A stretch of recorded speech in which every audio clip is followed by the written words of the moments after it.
Oi pessoal, bom dia, tudo bem? Estou iniciando aqui essa aula para explicar um pouquinho para vocês, mostrar um pouquinho para vocês aquilo que vocês devem aprender nessa semana e utilizar para resolver o nosso exercício semanal, tá certo? Durante essa semana a gente vai estar começando o estudo de circunferência, tá? E nessa aula nós vamos estar vendo a parte mais básica desse assunto, onde nós vamos abordar os elementos da circunferência, algumas posições relativas e por fim nós vamos ver também como calcular o comprimento de uma circunferência, bem como calcular também a área delimitada por uma circunferência, tá certo? Primeiro, galera, é muito importante que vocês entendam o que é uma circunferência, que vocês consigam diferenciá-la de círculo, tá? Circunferência, por definição matemática, pessoal, é o conjunto de todos os pontos que estão à mesma distância do centro, tá? Em meios mais práticos, de uma forma popular, para que vocês entendam, a circunferência é como se ela fosse a borda de uma pizza, tá? A pizza lá dentro ela é o círculo e a borda dela é o que a gente chama de circunferência. É todo aquele conjunto de pontos que estão à mesma distância do centro, beleza? E aí, entendendo um pouquinho quais são os principais elementos da circunferência, pessoal. São elementos que vocês precisam conhecer, precisam saber o que é, para que vocês não tenham muita dificuldade no aprendizado do assunto circunferência, tá? Inclusive, tem uma questão no nosso exercício sobre isso. Primeiro, galera, o que é o elemento raio? O que é o raio de uma circunferência? Vocês estão vendo essa linhazinha vermelha aqui, ó? Essa linhazinha vermelha é um exemplo de raio. Raio é uma linha reta que liga o centro até qualquer um dos lados da circunferência, tá bom? Então essa linhazinha vermelha aqui é um exemplo de raio. Raio vai do centro até qualquer um dos lados da circunferência.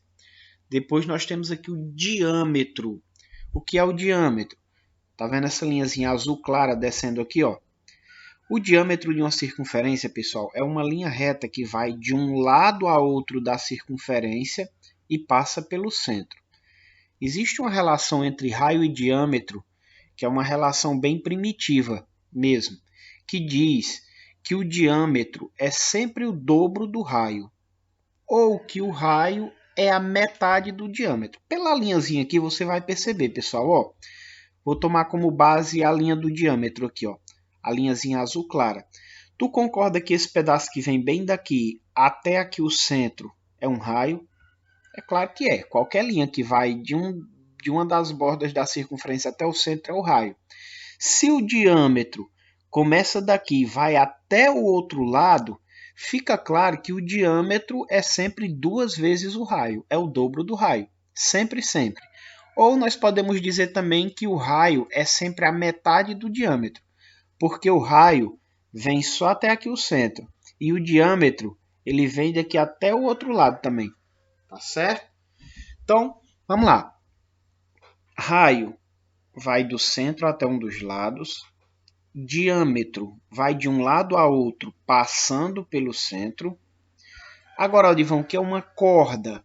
Corda é uma linha reta que também vai de um lado a outro da circunferência, só que com um detalhe, ela não passa pelo centro, tá? Se ela for de um lado a outro e passar pelo centro, ela é diâmetro.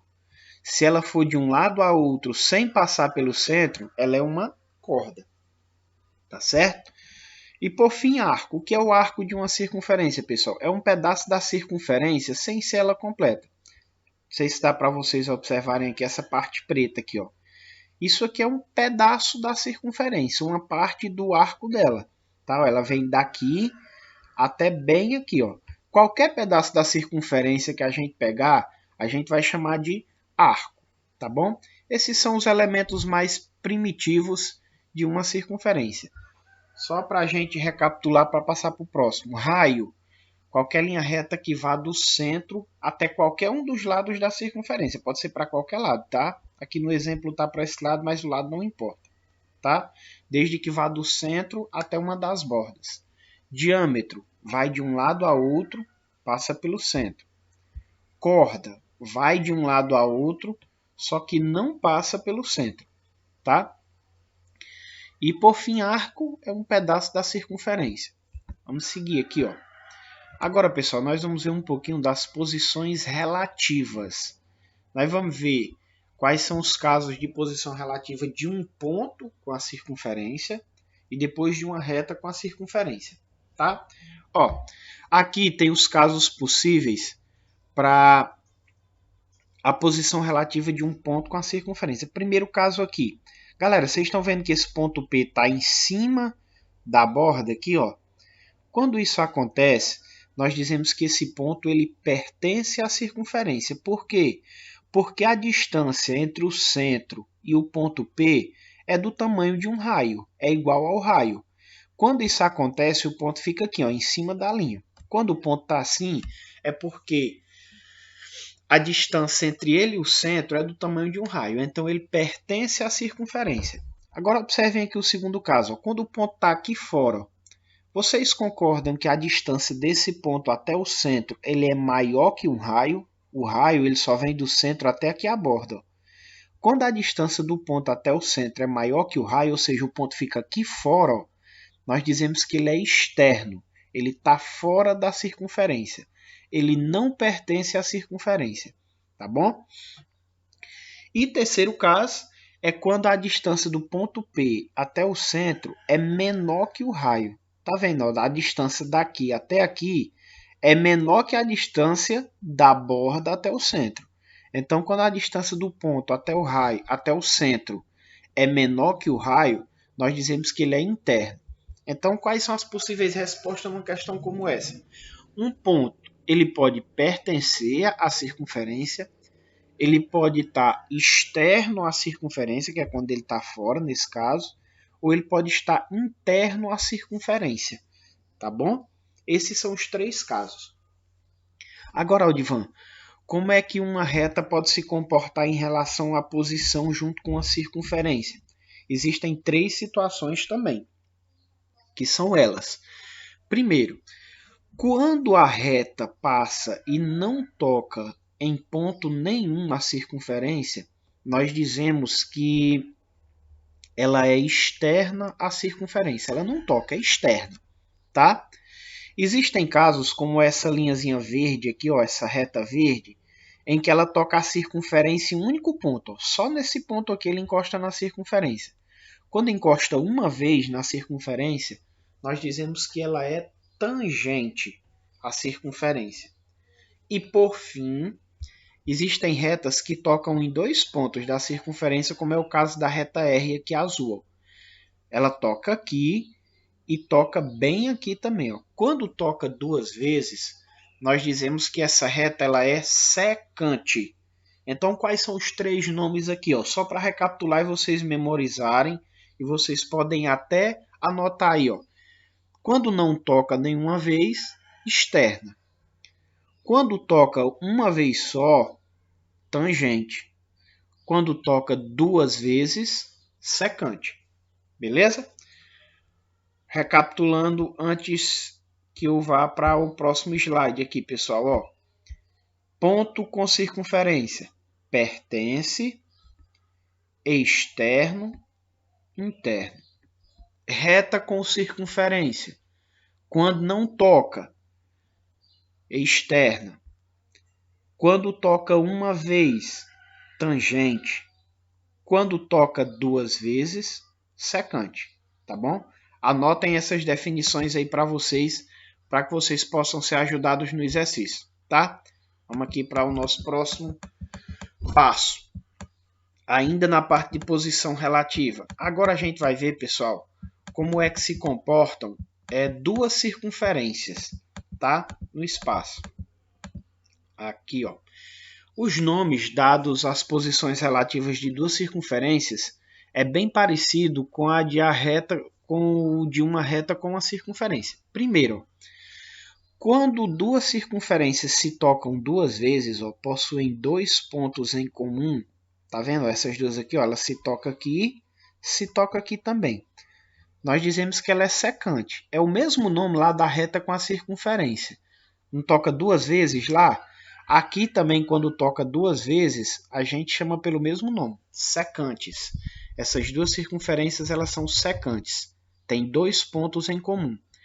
Quando tem só um ponto em comum, como é o caso desse aqui e desse aqui, possuem um ponto em comum, também é o mesmo número lá da reta.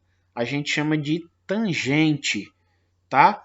Só que aqui tem dois casos diferentes. Nesse aqui ela é tangente externa, a circunferência está fora uma da outra. E aqui ele é tangente interna, se toca em um único ponto e uma está dentro da outra. Tem só um ponto em comum, o mesmo nome lá da reta, tangente. Aí nesse caso aqui elas podem ser tangentes externas, como tangente interna, tá certo? E por fim, tem as circunferências disjuntas. Aqui o nome já não é mais o mesmo nome que tem lá na reta com a circunferência. Você lembra qual era o nome que era dado lá quando elas não se tocam? Era externa. Só que aqui a gente não pode usar externa, porque tem casos aqui ó, que elas não se tocam, mas uma está dentro da outra. Aí aqui a gente já diz que é interna. Então, quando elas não se tocam, o nome que a gente dá é circunferências disjuntas. Aí tem os casos delas não se tocarem e estar fora uma da outra. Esse caso aqui a gente chama de circunferências disjuntas, porque não se tocam, externas, porque elas estão fora uma da outra. Esse caso aqui é disjunta externa. E esse caso aqui, galera, disjunta porque não se tocam e interna porque uma está dentro da outra, tá bom? Disjunta externa, disjunta externa, tá bom, pessoal? Isso aqui é um pouquinho da posição relativa. Com isso, eu encerro a primeira parte da nossa aula. O que é que você deve ter aprendido aqui? Quais são os principais elementos da circunferência, que são raio, diâmetro, corda e arco. E deve ter aprendido também um pouquinho das posições relativas de um ponto com a circunferência. Ou ele pertence, ou é externo, ou é interno. De uma reta com a circunferência. Ou ele é externo, ou é tangente, ou é secante. Externo quando não toca nenhuma vez, tangente quando toca uma vez, secante quando toca duas vezes. E agora aqui, circunferência com circunferência. Tocou duas vezes, secante. Tocou uma vez, tangente. Essa questão de estar externo ou interno é só olhar se está dentro ou fora. E não tocou nenhuma vez, disjuntas. Tá bom, pessoal? Com isso a gente encerra a nossa aula. Qualquer dúvida é só me mandar mensagem, tá bom?